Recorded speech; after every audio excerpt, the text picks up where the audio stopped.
let's say someone is feeling unappreciated. And they want to be appreciated. It feels so good when someone holds you as their object of attention and adores you or appreciates you. But they're not feeling that. They're seeing others get it, but they're not feeling it. They sort of have their tail between their legs, and things aren't going that well for them, and they're feeling sort of down and out, and like things are unfair, and people aren't treating them like they want to be treated, and on it goes. And so this person is wanting to know from us, how can I be more appreciated? And our answer is always the same. Find something to appreciate, because as you find something, whatever it is, a flower, a butterfly, a cat or a dog, a rainbow, a cloud, a dolphin jumping, something good to eat, as you find anything to appreciate, as you offer your appreciation, your vibration raises, because you can't appreciate without being a vibrational match to source energy. And when you're appreciating, now you are the attractor of appreciation. But you can't control what others are doing.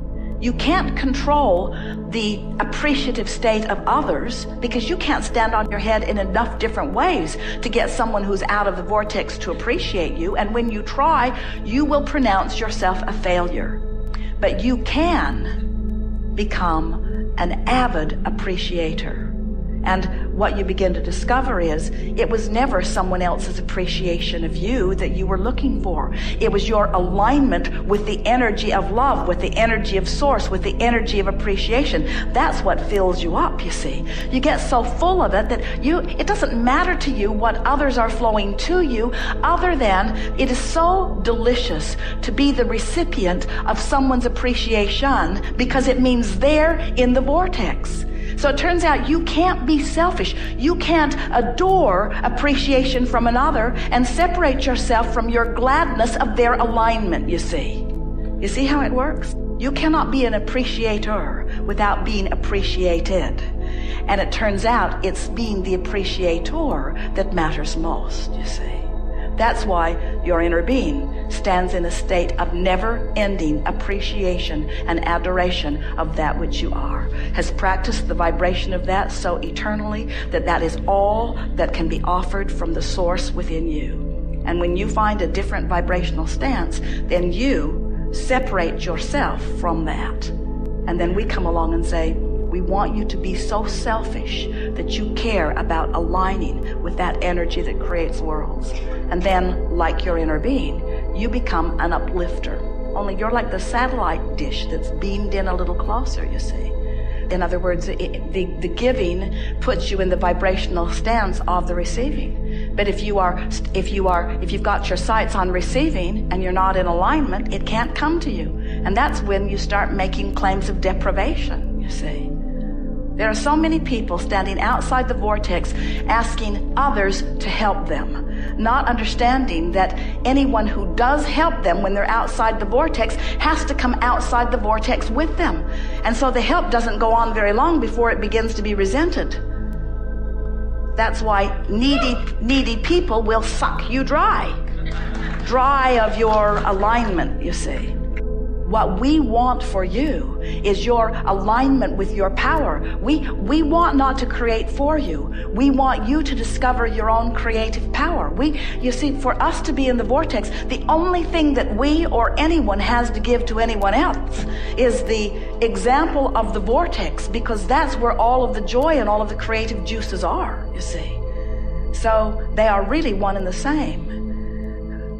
So your inner being is always broadcasting to you. And if you're not consistently in the vortex, even though your inner being is broadcasting utter appreciation and knowledge of who you are and is offering well-being, because your inner being is selfishly, hear this, tending to its own vibration, your inner being will not leave the vortex to find you wherever you are to lead you back in. Isn't that interesting? Your inner being maintains its vibrational frequency knowing that you will find it. Don't you love having an inner being who has that kind of confidence within you? Don't you love having an inner being who is projecting to you this powerful energy of well-being, knowing that you will find whiffs of it, that here and there you will find it, and as you follow it, in other words, how do you think you found us? How do you think you found this trail? How do you think you found this information? It's because you were close enough to the broadcasting of your inner being that it resonated with you when you found it. And if you will maintain enough selfishness to care about how you feel, you'll practice the energy of your being enough to know that you will know of yourself what your inner being knows, you see. So now let's go back to something. The basis of it is in understanding that the problem and the solution are entirely different vibrations, just as the question and the answer are different vibrations. So if you have a friend or know someone who needs something, and you focus on their need long enough, you will leave the vortex, and then you will associate the terrible way you feel with their need. And in time, your friendship will disintegrate because you will incorrectly associate the way you feel with their plight. But if you remember that in their problem, they are generated a solution, and you stay in your vortex where you see not their problem, but instead you know only the solution, as you practice the vibration of the solution, then you can be a catalyst that inspires them into the vortex, depending on where they are. Now, some of your friends who you have been influential with will follow you relatively easily into the vortex, and you will revel in their discovery of their solution, you see. But some of your friends will stubbornly defend their rightfulness and will argue so powerfully and profoundly and chronically for their own limitations that for you to engage with them, you will have to leave the vortex. You will have to introduce the same resistance into your frequency that they've got going on, even to communicate with them at all. So that's where this giving and receiving conversation gets a little dicey, because, and it's the reason that people are concerned about selfishness. In other words, there are a whole horde of people outside the vortex who really believe that your gift is not of value to them unless you sacrifice in some way. In other words, if it's not painful for you to give to them, then your gift isn't validated by them. Have you ever had that experience? And the thing that's tricky is, if you manage to get outside the vortex in order to give your gift, then it's not very long before you're hightailing it back into the vortex, because you can feel your very life is being sucked away from you, you see. So here's the dicey part. If you stay in your vortex, truly aligned with their solution, when they are unable to see their solution, they'll call you selfish.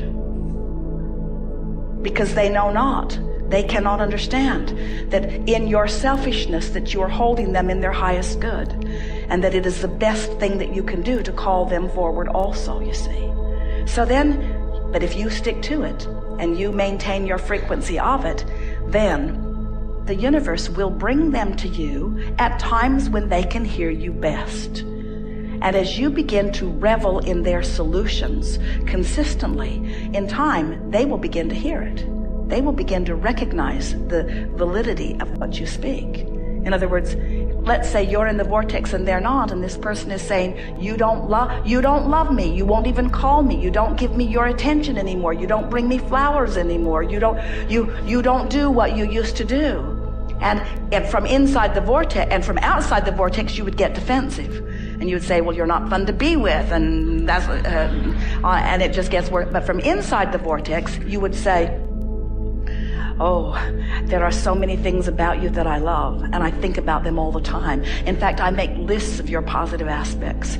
I adore the power with which you live life. I adore the deliberateness with which you intend. I feel the fire in you, and I know the power of your wanting, and I take such pleasure in my understanding that wonderful things are coming to you. I practice every day my positive expectation of the outcome that you're seeking, and I know with everything that I am that a good life is coming to you, because there is no one I've ever known that deserves it more. In other words, when you're in the vortex and you allow law of attraction to bring them to your vicinity, and you selfishly deliver to them your version of who they really are, now you have a possibility of uplifting them into the vortex. But you will never, ever, ever be satisfied, not one time ever, if you allow them to talk you out of the vortex where you're dealing with them on their terms. And so if we were standing in your physical shoes, we would give up the word selfish and we would replace it with the word aligned. We would give up the word selfish and we would replace it with the word empowered. We would give up the word selfish and we would replace it with the word all that I am, with the whole of who I am, with the vortex of who I am. If you would add the word true self, true selfish, I'm truly selfish, but the peanut gallery, and we love them dearly, is not ready to hear that from you. They just want you to give them the money, or they just want you to give them the relief that they're looking for right now. And what you have to decide is, I am not willing to give them short-term relief and sacrifice my position in my vortex. I am after their long-term relief. I'm after their long-term relief. Jerry said for years, Abraham, what's in this for you? What do you want? And we explained in many different ways that we are teachers of energy and alignment, but what we are really teachers of is allowing. We are teaching you to allow yourself the fullness of all that you've become, because we know that all of your pleasure and all of your love and all of your joy and all of your satisfaction and all of your appreciation and all of your zest for life and all of your clarity and all of your friskiness comes from your alignment with the fullness of who you are, and nothing else even comes close to satisfying it. So there are a lot of people that try to fill that gap with stuff. They buy one more thing and bring it home, or eat something, or snort something, or shoot something, or drink something. In other words, they want relief from resistance. But we know that you want far more than relief from resistance. You want the fullness, the full embracing of the fullness of who you are. You are creators with the power to create worlds flowing through you, you see. And nothing less than that will ever be satisfying for you. So yes, you could say we are emphatically, stubbornly holding our vision of who you are, but it's not a vision that we made up, it's a vision that you made up. It's your creation that we are holding tight to, you see. You see it all fits together? You were source energy before you came into this physical body, and only a small part of you came and focused here. The larger part of you still exists in this vortex. As you explore the contrast, knowing what you don't want, knowing what you do want, you launch these rockets, which your inner being, and that's where we stand. We stand inside this vortex, holding steady the vibrational stance of all that you've asked for as you incrementally increase your vortex. As the capacity of who you are continues to increase, we hold steady to that vision. We hold steady to that vision, knowing with everything that we are that you will return to the vortex. And we know it for sure, because when you croak, you have no choice, because when you withdraw your consciousness from things that are bothering you, you reemerge into the wholeness of who you really are, and we revel. So why are we playing this game with you now?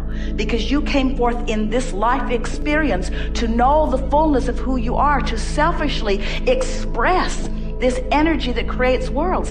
You are not humans who are inferior to that which is source trying to catch up. You are extensions of that which is source. And so your discovery is our discovery. Your pleasure is our pleasure. Your knowing what you want is our knowing what we want, you see. There is no you getting yours without us getting ours. It can't happen. Selfish. Working out real well.